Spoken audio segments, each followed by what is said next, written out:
मित्रांनो, आपण राज्यातील पहिले गाव बघणार आहोत. चला मग सुरू करूया. पहिले पुस्तकाचे गाव कोणते? तर भिलार. नंबर 2 आहे पहिले फुलपाखराचे गाव कोणते? तर पारपोली.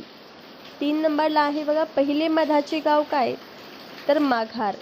4 नंबरला आहे पहिले कॅशलेस गाव कोणते? तर धरई. 5 नंबरला आहे पहिले फळाचे गाव कोणते? असं जर प्रश्न आला तर धुमालवाडी.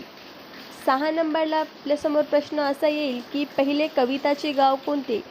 तर उभादांडा असं आहे बघा ते. 7 नंबरचा आहे पहिले डिजिटल गाव कोणते? तर हरिसाल. 8 नंबरला आहे पहिले आधार गाव कोणते? तर टेंभर्ली. 9 नंबरला पहिले वायफाय गाव कोणते? तर पाचगाव. आणि सर्वात शेवटचं 10 नंबरला आहे वादमुक्त गाव कोणते? तर कापडगाव. 11 नंबरला आहे पहिले झाडाचे पुनर्वसन गाव कोणते? तर म्हसवे. व्हिडिओ आवडल्यास लाईक शेअर करायला विसरू नका. धन्यवाद.